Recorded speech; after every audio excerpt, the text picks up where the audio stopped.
Gold trusted gold buyers. మీరు తాకట్టు పెట్టిన బంగారాన్ని విడిపించి ఈ రోజు ఉన్న మార్కెట్ ధరకు కొనబడును. నమస్తే, welcome to I dream inside politics with కవిత.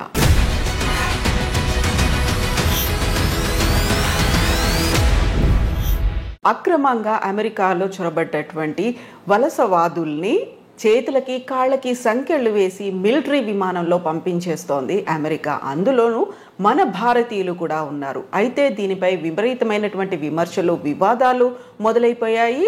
ఈ నేపథ్యంలోనే ప్రధానమంత్రి నరేంద్ర మోదీ 12-13 తారీఖుల్లో అమెరికాలో పర్యటించబోతున్నారు. పరిస్థితుల్లో ఏమైనా మార్పు వస్తుందా? ఏం జరగబోతోంది? మనతో పాటుగా ఉన్నారు డాక్టర్ జయప్రకాష్ నారాయణ గారు. సార్ నమస్తే. నమస్తే కవిత. సార్, గతంలోనే మనం మాట్లాడుకున్నాం, ట్రంప్కి ఒక సిద్ధాంతం అనేది లేదు, తను ఏది పట్టుబడితే అది చేసేస్తారు అనేది. నిజంగా ఇంతమంది వలసదారులు వచ్చారు, అందులోనూ మెక్సికో, ఎల్ సాల్వడార్ తర్వాత భారతీయులు అత్యధికంగా ఉన్నారు అనుకున్నప్పుడు వాళ్ళని కూడా పంపించడం అనేది కొంచెమన్నా వాళ్ళని ఒక మర్యాదపూర్వకంగా గౌరవంగా చూడలేదు. ఎందుకు కాళ్ళకి చేతులకు బేడీలు వేసి ఎందుకు పంపిస్తున్నారు అనే మాట సార్ ఎలా చూస్తున్నారు మీరు? మన కోణ నుంచి చూస్తే పాపం ఏదో బతుకు తెరువు కోసం పోయారు, వాళ్ళని పంపించేటప్పుడు ఇంత అవమానించి పంపించాలని మనకు అనిపిస్తుంది. సహజం, అది సహజంగా దేశంలో కొంత ఆవేదన ఉంటుంది. కానీ ఇంకో కోణం నుంచి చూడండి మీరు, అక్రమంగా వెళ్ళిన వాళ్ళు అంటే నేరస్తులు, ఏదో అన్ని వేసాలుండి అక్కడ చిన్న చిన్న పొరపాటు జరిగిన వాళ్ళు కాదు. లక్షల రూపాయలు ఈ మాఫియాకి, ఏది అక్కడ ట్రాఫికింగ్ దళారులకి ఇచ్చి వెళ్ళిన వాళ్ళు, నిరుపేదలు కూడా కాదు. 30-40 లక్షల రూపాయలు ఎవరు ఖర్చు పెట్టగలరు?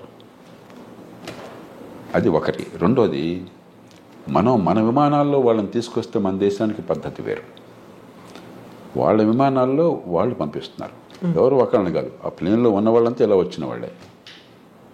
వాళ్ళు చాలా డెస్పరేట్ అయిపోయారు అనుకోండి. డెస్పరేషన్తో వెళ్ళింది అక్కడికి. విమానాన్ని మధ్యలో హైజాక్ చేశారనుకోండి, వీళ్ళందరూ ప్రయాణికులు అందరూ కలిసిపోయి హైజాక్ చేసేదో దాష్టికానికి పాల్పడ్డారు అనుకోండి, అప్పుడు ఏమవుతుంది? ఇప్పుడు వాళ్ళని అడిగితే వాళ్ళు ఆ మాట చెప్తారు. ఎందుకంటే మొత్తం విమానంలో కొన్ని సినిమాల్లో మీరు చూసుంటారు, నేరస్తుల్ని జైళ్ళకి వెళ్ళిన వాళ్ళని విమానాల్లో తరలిస్తుంటే వాళ్ళంతా హైజాక్ చేయటం అలాంటి సినిమాలు నాటకీయంగా అనిపించవచ్చు. కానీ విమానంలో ప్రయాణికులు అందరూ కూడా నేరస్తులైనప్పుడు, వాళ్ళ దృష్టిలో చాలా ఫ్రస్ట్రేషన్లో, చాలా డెస్పరేట్గా ఉన్నప్పుడు వాళ్ళందరూ కలిసి అది విమానంలో వెళ్తున్నారు, రైల్లో వెళ్ళట్లా, బస్సులో వెళ్ళట్లా. ఆ విమానాన్ని ఏమన్నా చేస్తే ఏమవుతుందని చెప్పిన భయం వాళ్ళకు ఉంటుంది. కాబట్టి వాళ్ళ ఫిజికల్గా అదుపు చేయటం, వాళ్ళు పారిపోతారు. విమానంలో ఎక్కడ పారిపోతారు? విమానంలో అందరూ కలిసి దాడి చేస్తే ఆ సిబ్బంది మీద, విమానాన్ని హైజాక్ చేసి ఎక్కడో సివిలియన్ ఏరియాలో క్రాష్ చేస్తానో, మరొకటి చేస్తానో, ఇంకోటి చేస్తానో ఏమవుతుందని చెప్పిన భయం వాళ్ళకు ఉంటుంది. అంచేత నా దృష్టిలో పరిష్కారం దానికి ఏంటంటే, ఈ చిన్న అంశానికి, నిజమైన అంశం ఇది కాదు. నిజమైన అంశం అక్రమంగా వెళ్ళే వాళ్ళని ఆపించాలి. మనం కూడా మన ప్రయోజనాల దృష్ట్యా. సక్రమంగా వెళ్ళే వాళ్ళకి నైపుణ్యంతో డాక్యుమెంట్స్ వెళ్ళే వాళ్ళకి ఇబ్బందులు లేకుండా ఉండేట్టుగా మనం వాళ్ళతో కూర్చొని ఏర్పాటు చేసుకోవాలి. అది నిజమైన అంశం. మధ్యలో ఈ కొన్నాళ్ళకి మందేస్తే ఉన్నాళ్ళు గుడిపోయినట్టుగా ఈ చిన్న అంశం మొత్తం చర్చలు పక్కన పట్టిస్తుంది. కానీ దీనికి నా దృష్టిలో పరిష్కారం, మీరు మీ విమానాల్లో గౌరవంగా మాకు దగ్గర తీసుకోండి అని చెప్పంటే దొరకదు. ఈ ప్రశ్న సమాధానం మన దగ్గర లేదు. మనం హామీ ఇవ్వగలమా? విమానంలో కూర్చునే వాళ్ళంతా కూడా ఏ రకంగా లేకుండా చాలా మర్యాదగా ఉంటారని.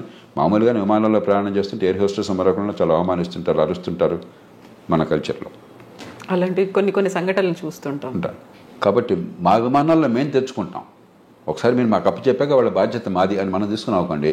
మనం సంఖ్యలు వేస్తామో వేయకుండా ఉంటామో అంత మన బాధ. అప్పుడు గొడవ లేదు. అలా పరిష్కారం ఆలోచించాలి తప్ప ఇది భారత్ను అమెరికాకి మధ్య యుద్ధంగా ఈ విషయాన్ని భావించకూడదు. ఉద్రేకంతో మనం సాల్వ్ చేయాలి. ఆ అవతల బాధ కూడా గురించి. మన దేశం నుంచి ఉదాహరణకి పాకిస్తాన్కు మరో దేశంలో నేరస్తుని మనం పంపించాం. మనం అమెరికా స్థాయి కాదు. ఆవిడ మన దేశంలో ఉండాలని వాళ్ళని కోరుకోవట్లేదు. కానీ బాగా ఇక్కడే ఉండాలని కోరుకున్నది వాళ్ళకి. అక్కడికి పోతే బీతి అంటే గందరగోళం ఉంది. మరి వాళ్ళని ఏదో రకంగా కట్టడి చేయకపోయినట్టయితే విమానాన్ని వాళ్ళు పక్కదో పట్టిస్తే ఏమవుతుంది? అంచేత మన విమానాల్లో మనం తెచ్చుకున్నట్టయితే ఇబ్బంది ఉండదు. కాకపోతే సార్, ఇప్పుడు మాల్యా లాంటి వాళ్ళని, నీరవ్ మోదీ లాంటి వాళ్ళు, మెహుల్ చోస్కి వాళ్ళని కోట్లాది రూపాయలని వాళ్ళకి రైట్ ఆఫ్ చేసేసి వాళ్ళు ఎక్కడున్నారో తెలీదు, తెలిసినప్పటికి కూడా వాళ్ళని తీసుకువచ్చే ప్రయత్నాలు ఇవన్నీ జరగనప్పుడు వీళ్ళు పాపం అమాయకంగానో లేకుంటే ఇంకెవరి మాటలో నమ్మి వెళ్ళిపోయిన తర్వాత వీళ్ళని అంత అమానవీయంగా తీసుకురావాలనేది ఇక్కడ డ్యూయల్ రోల్ ఉందా సార్? రెండుకి తేడా మనం చాలా ఎమోషనల్గా చేస్తున్నాం. నీరవ్ మోదీ కానీ మాల్యా కానీ క్రమక్రమంగా తిరిగి వస్తున్నారు ఇండియాకి. వాళ్ళు ఆ దేశంలో ఎవరే దేశంలో ఉన్నా ప్రజాస్వామ్య దేశాల్లో రాజ్యాంగం కింద వాళ్ళ హక్కులు స్వేచ్ఛలు ఉన్నాయి, ప్రాథమిక హక్కులు స్వేచ్ఛలు ఉన్నాయి. దాని ప్రకారం డ్యూ ప్రాసెస్, కోర్టులకు వెళ్ళటం, ఎక్స్ట్రడిషన్ కోసం మనం కోరితే ఈ కారణంగా మమ్మల్ని పంపించదని వాళ్ళు కోరటం, చివరికి కోర్టు తీర్పు అవటం, అంతా కూడా వాళ్ళు డబ్బులు ఉన్నాయి కాబట్టి మంచి లాయర్లు పెట్టుకుంటారు, కోర్టులకు వెళ్తారు. అంతేగాని మనం తీసుకోవడం మన చేతుల్లో లేదు. మనం ఎవరం కూడా నీరవ్ మోదీనో మాల్యానో మరొకరినో తీసుకురావద్దని మనం అనుకోవటం కాదు. ఆ దేశంలో పోయి దాడి చేసి వాళ్ళని తీసుకొచ్చే శక్తి లేదు, అధికారం లేదు మనకి. వాళ్ళు మనకు పంపించడానికి సిద్ధపడాలి. దానికి ఒక ప్రాసెస్ ఉన్నది. ప్రపంచంలో ఎంత కుబేరుడైతే అంత ప్రాసెస్ ఆలస్యం అవుతుంది. కోర్టులో అంత గట్టి లాయర్లను పెడతారు, అంతగా వాయిదా వేస్తూ పోతుంటారు. అంతే తప్ప ఇక్కడ వీళ్ళని మనం తీసుకురావటంలా. ఆ దేశంలో చట్టాలు ఉల్లంఘించారు, అక్కడ కోర్టులు వీళ్ళ కేసులు ఒప్పుకోలేదు కాబట్టి విధిగా రావాల్సి వస్తుంది. అలా చూడాలి తప్ప దీని పెద్దాన్ని మనం ఒక ఎమోషనల్ కోణం నుంచి చూస్తే పరిష్కారం రాదు. సో ఇప్పుడు టారిఫ్లు విధించడం అనేది అమెరికాకి ఏ దేశం నుంచి స్టీల్, అల్యూమినియం ఇలాంటివి వచ్చినప్పటికీ కూడా 25% వాళ్ళ మీద సుంకాలు విధిస్తాము అనేటువంటి ఒక ప్రకటనతో పాటుగా ప్రతి చోట కూడా ట్రంప్ తన మార్కును చూపిస్తున్నాడు అనే మాట వినిపిస్తోంది. అదే సమయంలో పొద్దున ఒక మాట చెప్తున్నాడు, మధ్యాహ్నం ఇంకో మాట చెప్తున్నాడు, సాయంత్రం ఇంకో మాట చెప్తున్నాడు. మామూలుగా ఏంటంటే పరిపాలనలో ఎప్పుడు కూడా విధానం ఏం కావాలని మల్లగొల్లాలు పడుతూ ఉంటారు. కొందరు ఇలా చేస్తే బాగుంటుంది అంటారు, మరికొందరు అలాగా దానిలో ఇబ్బందులు ఉన్నాయి, ఇలా చేస్తే బాగుంటుంది అంటారు, మరికొందరు ఇంకో రకంగా అంటారు. ఇవన్నీ చర్చించుకుని నిగ్గు తేల్చి చివరికి ఏది మంచి విధానం ఆలోచించి అప్పుడు పై స్థాయికి పంపిస్తారు. ఓ ప్రధానమంత్రి స్థాయిలో, దేశ రాష్ట్రపతి స్థాయిలో, ప్రభుత్వ స్థాయిలో ఇవన్నీ ఈ ఆలోచనలు, ఈ లాభ నష్టాలని బేరీ చేసుకుని పంపిస్తారు. ట్రంప్ ఏమవుతుంది, పురిలో ఏదో ఆలోచన పడుతుంది, వెంటనే ఆయన దేశాధినేతగా ప్రకటించేస్తున్నాడు. మధ్యాహ్నానికి అది కష్టం అనిపిస్తుంది, వెంటనే మార్చుకుంటున్నాడు. పొద్దున్న ప్రకటించినప్పుడు ఆయన బృందం అంతా వైట్ హౌస్లో ఆయన కేబినెట్ మంత్రులు కానీ లేకపోతే ఆయన ఉన్నతాధికారులు కానీ నేచురల్గా నాయకుడు దేశాధినేత ఆదేశం ఇచ్చాడు కదా ఆయన సమర్థించాలా. మధ్యాహ్నం మాట మారుస్తున్నాడు, మళ్ళీ దీన్ని సమర్థించాలా. సాయంత్రం ఇంకో మాట చెప్తున్నాడు, మళ్ళీ దాన్ని సమర్థించాలా. అంటే ఒక తొగ్గలకి వ్యవహారంలాగా తయారవుతుంది. ట్రంప్ కూడా నిలకడగా కొన్ని విషయాల్లో నిలకడగా అనిపించవచ్చు. ఇమిగ్రెంట్స్ ఉండటానికి వెళ్ళలేదు, అక్రమంగా వచ్చినటువంటి ఇమిగ్రెంట్స్ ఉండటానికి వెళ్ళలేదు, అక్కడ కన్సిస్టెంట్గా ఉన్నాడు. మంచి చెడు పక్కన పెట్టండి. అలాగే మరికొన్ని విషయాలు, కానీ కొన్ని విషయాల్లో పొద్దున మధ్యాహ్నం సాయంత్రం ఒక్కసారి ప్రభుత్వం మాట 2-3 సార్లు మారిపోతుంది. అది ఏ దేశానికి మంచిది కాదు. విధానాలు లోతుగా ఆలోచించాలి, తొందరపడి నిర్ణయాలు చేయకూడదు, అన్ని రకాలుగా పూర్వాపరాలు పరిశీలించాలి. వినదగిన ఎవరు చెప్పినా అని చెప్పని మీరు ఏదనుకుంటున్నా దానికి వ్యతిరేకంగా చెప్పేవాళ్ళ మాట కూడా ఆలోచించి నిర్ణయం తీసుకోవాలి. తీసుకున్నాక నిలకడగా ఉండాలి. ఇప్పుడు ఆలోచించకుండా తొందరపడి నిర్ణయాలు, నిలకడ లేకుండా వెనక్కి వెళ్ళటం జరుగుతుంది. ఇప్పుడు జన్మతః పౌరసత్వం రద్దుకు సంబంధించి చేసినటువంటి అనౌన్స్మెంట్ అది ఏ దిశలో ముందుకెళ్తుంది అనుకుంటున్నారు సార్? అది జరగదు. ఆ దేశంలో కోర్టులు అంగీకరించవు, ఆ దేశంలో రాజ్యాంగం ఒప్పుకోదు. రాజ్యాంగాన్ని మార్చడం ఎవరి తరమో కాదు. అయితే ఒక్కటే అవకాశం ఉన్నది, ఇది సుప్రీంకోర్టు దాకా వెళుతుంది. బహుశా వెళితే సుప్రీంకోర్టు తీసుకోవాలనేది. మన దేశంలాగా ప్రతి కేసు సుప్రీంకోర్టు తీసుకోవద్దు. అక్కడ కింద కోర్టులో దీన్ని ఆపేశారనుకోండి, సుప్రీంకోర్టు తీసుకోకపోవచ్చు అసలు. మన దేశంలో ప్రతి చెత్త చెదారం ప్రతి కేసు వెళ్ళిపోతుంది సుప్రీంకోర్టుకి. అక్కడ అట్లా ఉండదు. ఏడాదికి 100 కేసులు చూస్తారంతే. వాళ్ళు ముఖ్యం అనుకున్నాయి, మిగతావన్నీ అప్లికేషన్ పెట్టి మాత్రం కోర్టుకు తీసుకురావాలి. ఊరికే డాకెట్ షీట్ నిండిపోతుంది, కోర్టుకు వేరే పని ఉండదు. ఒకవేళ తీసుకుంటే సుప్రీంకోర్టు తిరస్కరిస్తుంది. కానీ బహుశా ఏది ఆమోదించే అవకాశం ఉంది అంటే గట్టిగా ప్రభుత్వానికి వాదించే అవకాశం ఒకటి ఉన్నది. అక్రమంగా తల్లిదండ్రులు గనక ఆ దేశానికి చొరబడ్డట్టయితే, ఏ రకమైన డాక్యుమెంట్ వేసా లేకుండా అలా చొరబడ్డాక ఈ దేశంలో బిడ్డలను కన్నట్టయితే వాళ్ళకి పౌరసత్వం రాజ్యాంగంలో పదజాలం ప్రకారం వాళ్ళకు కూడా ఉంటుంది, ఆ దేశంలో పుట్టారు కాబట్టి. కానీ రెండో పార్టీ పదజాలం మళ్ళీ కొంచెం సందిగ్ధంగా ఉంది. కాబట్టి దేశంలోకి రావడమే అక్రమంగా ఉన్నారు కాబట్టి అక్రమంగా వచ్చిన వాళ్ళకు, అక్రమంగా ఉన్న కాలంలో పుట్టితే వాళ్ళకి లేదని చెప్పి బహుశా కోర్టు ఒప్పుకోవచ్చు, మనకు తెలియదు. కాబట్టి భారతీయులకి ఇప్పుడు ఈ రకంగా అక్రమంగా వెళ్ళిన వాళ్ళకి ఇబ్బంది అవుతుంది. కానీ 195 మంది భారతీయులు ఈ దేశం నుంచి అమెరికా పోయేది చదువుకున్న వాళ్ళు, నైపుణ్యం ఉన్నవాళ్ళు, ఆ దేశంలోనే ఉన్నత విద్యను పొందిన వాళ్ళు చాలామంది, నైపుణ్యం వల్ల చాలా పూర్తిగా పద్ధతి ప్రకారం వీసా పొందిన వాళ్ళు. వాళ్ళకి ఎలాంటి ఇబ్బంది ఉండదు. మన ఊరికి అనవసరంగా కంగారు పడిపోయేది కంపెనీపోతే అనుకోవడం తప్ప నాకు 100కి వాళ్ళు ఏమాత్రం అనుమానం లేదు. కానీ అక్రమంగా చొరబడిన తల్లిదండ్రులకు పుట్టిన సంతానమైనట్లయితే సుప్రీంకోర్టు బహుశా వేరే స్టాండ్ తీసుకోవచ్చు. సార్, మీరు ఇప్పుడు 95% ప్రాపర్ మెథడ్లో వెళుతున్నారు అనుకున్నప్పుడు మిగతా 5%ని విమానాల్లో ఆ దేశాలకు పంపిస్తుంది. మన భారతదేశం వాళ్ళని ఎలా ట్రీట్ చేయాలి, ఏం చేయాలంటారు? అవగాహన కల్పించాలా? మళ్ళీ అవకాశం ఇప్పుడు ఈ దేశంలో 145 కోట్ల జనాభా ఉంది. 54 కోట్ల మంది పనిచేసేవాళ్ళు ఉన్నారు. దానిలో అత్యధికులు అసంఘటిత రంగం, రెక్కాడితే డొక్కాడిన వాళ్ళు, రేపు పొద్దున భోజనం ఎక్కడ దొరుకుతుంది తెలియని వాళ్ళు. కాబట్టి మన దేశంలో వాళ్ళేదో అక్రమ ఖర్చు పెట్టి అమెరికా వెళ్ళారు కాబట్టి వాళ్ళని ప్రత్యేకంగా నెత్తినెక్కించుకోవడం సాధ్యం కాదు. అందరి పౌరులతో సమానం. ఈ దేశంలో అందరికీ ఏ ప్రయత్నాలు చేయగలుగుతాం మనకున్న వనరులతో, మనకున్న పరిస్థితుల్లో, మనకున్న అవకాశాలతో ఆ ప్రయత్నాలు వాళ్ళకి చేస్తాం తప్పితే వీళ్ళని ప్రత్యేకంగా నెత్తిన పెట్టుకోవడం నేను చెప్పిన మాట గుర్తుంచకపోవచ్చు. వీళ్ళ దగ్గర మన దేశంలో 2 రోజులు కొంచెం ప్రచారంలోకి వస్తే అది ప్రపంచంలో మోస్ట్ ఇంపార్టెంట్ ఇష్యూ. అంటే భారతదేశంలో ఈ కోట్ల మంది భవిష్యత్తు అక్కర్లేదా మనకి? కాబట్టి ఖచ్చితంగా ఈ దేశంలో ఉన్న మేరకు ఆ పరిస్థితులను బట్టి అవకాశాలు ఉంటాయి. అక్కడి నుంచి వచ్చేవాళ్ళు మరి ఇంకోటి గమనించండి, అత్యధికులు లక్షలాది రూపాయలు ఖర్చు పెట్టి వెళ్ళిన వాళ్ళు. కాబట్టి వాళ్ళు కొంత సొంతంగా బతకాల వాళ్ళు, బతకలేని వాళ్ళు కాదు.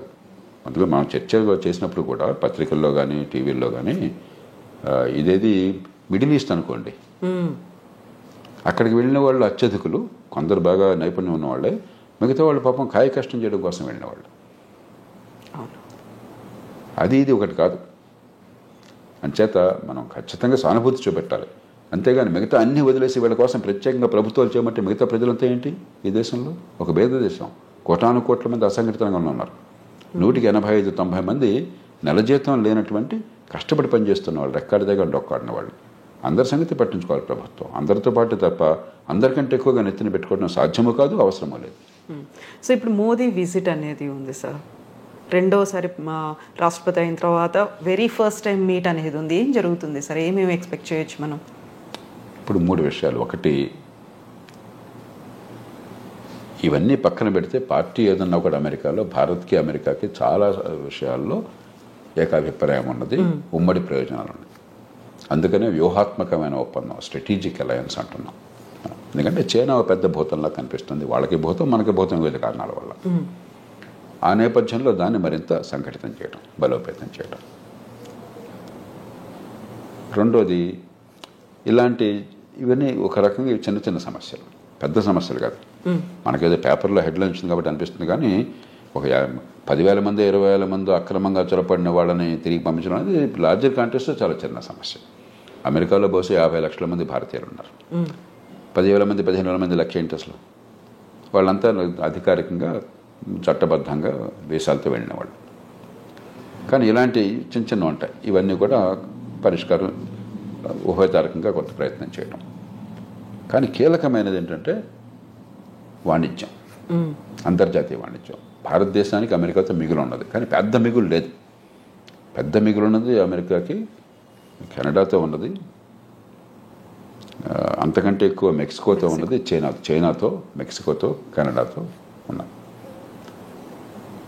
వియట్నాంతో దాదాపు $62 బిలియన్ మిగులు ఉన్నది. చిన్న దేశం, గోచిపాత దేశం. మంది 60 బిలియన్ డాలర్లు, మంది $30 బిలియన్ అంతా మిగులుంది మనకి, భారత్కి. అమెరికా ఒక్కటే పెద్ద దేశం, మనకి అసలు మిగులున్నది. తగ్గించాలని ఒత్తిడి ఉంటుంది. అందుకనే మన బడ్జెట్ కూడా కొంత మనం దిగుమతి సుంకాలు తగ్గించే ప్రయత్నం చేశాం. ఉభయతారకంగా ఆయన మనసును గుర్తిరిగి కాస్త ఆయన్ని ప్రసన్నం చేసుకోవటం, అదే మన ప్రయోజనాలను కాపాడుకోవటం. మనం నష్టపోకూడదు. అవతల వాళ్ళకి మీరు అంత భీష్మించి కూర్చున్నప్పుడు వాళ్ళకి ఏదో కొన్ని చూపెట్టాలి. కాబట్టి వాణిజ్యం విషయంలో ఏం చేయాలి? ఈ 3 ప్రధానమైన అంశాలు అవుతాయి చర్చలో. సో మన దగ్గర నుంచి వస్తున్నటువంటి దిగుమతుల మీద కూడా విపరీతమైనటువంటి సుంకం పెట్టబోతున్నారు, టారిఫ్లు విధిస్తారు అనే మాట అంత ఎక్కువ ఉంటుంది. మనకి ఏంటంటే ఇదిగో పుల్లాడి దిగుతో అంటున్నాం మనం. మెక్సికో నుండి కెనడా మీద సుంకాలు పెడతా ఉన్నారు, మళ్ళీ వెంటనే మధ్యాహ్నానికి మార్చేశారు, సాయంత్రం ఇంకోటి అన్నారు. మన మీద కూడా ఇవన్నీ అంటే ఆయన నెగోషియేటింగ్ టాక్టిక్. ఒక ప్రభుత్వాధినేత నెగోషియేటింగ్ టాక్టిక్స్ మనకి సంప్రదింపుల్లో మాట్లాడేటువంటి వాటిని అనాలోచితంగానో లేకపోతే తాత్కాలికంగానో విధానంగా అంత ఆర్భాటం చేసి ప్రకటించకూడదు. ట్రంప్ స్టైల్ అది, ఆయన తీరే అది. మనం ఏం చేస్తాం, ఆయన తీరు మార్చలేం కదా. పుట్టుకతో వచ్చిన బుద్ధి పుట్టుకలతో కానీ పోదని చెప్పిన మన చేతుల్లో ఏం లేదు. అంచేత మన మీద కొంత ఒత్తిడి మన మీద ఉంటుంది, కానీ భయంకరంగా ఏముండదు. మనం కూడా కొంచెం ఉభయతారకంగా వ్యవహరించినట్టయితే, మన ప్రయోజనాన్ని కాపాడుకుంటూ ఒడుకు వ్యవహరించినట్టయితే మనకి పెద్దగా నష్టం ఉండదు. సో ఫస్ట్ 100 డేసే కీలకమైనప్పుడు మీరు చెప్పినట్టుగా ఇన్ని కన్ఫ్యూజింగ్ నిర్ణయాలు పూటకొకటి మారుతూ ఉన్నప్పుడు వాట్ అబౌట్ మిగతా టెన్యూర్ అనేది ఎలా ఉంటుంది అనుకోవచ్చు సార్? ఇప్పుడు అమెరికాకి ఏమవుతుందో అమెరికా వాళ్ళు చూస్తుంటారు, మీకు నాకు బాధపడాల్సిన అవసరం లేదు. ప్రపంచానికి ఏమవుతుందని ఆలోచించాలి. ఏమవుతుందంటే అమెరికా తిరుగులేని నాయకత్వం ఉన్న దేశం, ఆర్థికంగా కానీ సైనిక పరంగా కానీ. ప్రపంచంలో కాస్త ఏమనాలి, ఒక కోఆర్డినేషన్, కొన్ని మౌలిక సూత్రాలు, కొన్ని మౌలికమైనటువంటి పద్ధతులు, అంతర్జాతీయ వాణిజ్యం కావచ్చు, మరొకటి కావచ్చు, ఇలాంటి విషయాల్లో అమెరికా ఒక పెద్ద పాత్ర వహిస్తోంది. అమెరికా ఆదర్శంగా ఉంటుంది. అది క్రమేణా పలచబడుతుంది ఇది కొనసాగితే. రెండోది, నిలకడలేని విధానాలు, పురుల్లో బుద్ధి పుట్టినట్టు ఏది పడితే అది తుక్కలకు విధానాలు కనిపిస్తుంటే మళ్ళీ మళ్ళీ అంతర్జాతీయ సమాజంలో అమెరికా నాయకత్వం తగ్గి చైనా గొప్ప దేశంగా అనిపిస్తుంది. వాళ్ళతో పోలిస్తే వీడమా ఉన్నారు, కాస్త పద్ధతి ఉంది, నిలకడ ఉందని చెప్పని. కాబట్టి ట్రంప్ కానీ ఆయన బృందం కానీ కొద్దిగా ఉభయతారకంగా వ్యవహరించకపోయినట్టయితే అమెరికా బలహీనపడి, అమెరికా నాయకత్వం బలహీనపడి చైనా నాయకత్వం పెరిగే అవకాశం ఉంది. భారతదేశానికి ఏనాడైనా సరే ఈ రెంటి మధ్య అమెరికా మేలు మనకి, మనం ఉన్న పరిస్థితుల్లో. కాబట్టి అది కొంచెం దీర్ఘకాలికంగా మనకు కొంత ఇబ్బంది ఉన్నది. కానీ ఇక అమెరికా అది కోరుకుంటే మనం ఏం చేయగలం, చూద్దాం ఏమవుతుంది. సో అప్పుడు మన దౌత్య వ్యవహారాలు కానీ మనం చేసేటువంటి ప్రయత్నాలు కానీ ఏమన్నా మార్పు తెచ్చే అవకాశం ఉందంట. అందుకనే ఇప్పుడు మనం చాలా జాగ్రత్తగా వ్యవహరిస్తున్నాం. పార్టీ ఏదైనా కూడా ఢిల్లీలో అధికారంలో ఉన్న పార్టీ అమెరికాతో మైత్రి సంబంధాలు మనకు తగ్గటం లేదు. అక్కడ ఏ పార్టీ ఉన్నా, మన దేశంలో ఏ పార్టీ ఉన్నా కూడా యూరప్తో సంబంధాలు మనం తగ్గించుకోవటం లేదు. చైనాని మనం శత్రువుగా తీసుకోవటం లేదు. సరిహద్దుల దగ్గర ఏమన్నా దాడి చేస్తే వాడు గట్టిగా తిప్పుతారు, ఎదురు తిప్పుతున్నాను తప్పితే చైనాని శత్రువు చూడలేదు. మనం చాలా సమావేశాల్లో చైనాతో కలిసి పనిచేస్తున్నాం. ఇదే సరే. అలాగే రష్యా ఎన్ని ఇబ్బందులు పెడుతున్నా కూడా యుక్రెయిన్ని, మన రష్యాతో వైరం పెట్టుకోవట్లా, ఇరాన్తో వైరం పెట్టుకోవట్లా. ఇది సరైన పద్ధతి. మన ప్రయోజనాలు మనకు ముఖ్యం తప్ప అమెరికా ఏం కోరింది, యూరోప్ ఏం కోరిందో మనకు ముఖ్యం కాదు. వాళ్ళకి నొప్పించకుండా, మనకి తానవ్వక నొప్పింపక మన ప్రయోజనాలను కాపాడుకోవాలి. నా దృష్టిలో మన ప్రభుత్వాలు చిత్తశుద్ధితో ఆ ప్రయత్నాలను చేస్తున్నాయి. అవి కొనసాగించాలి.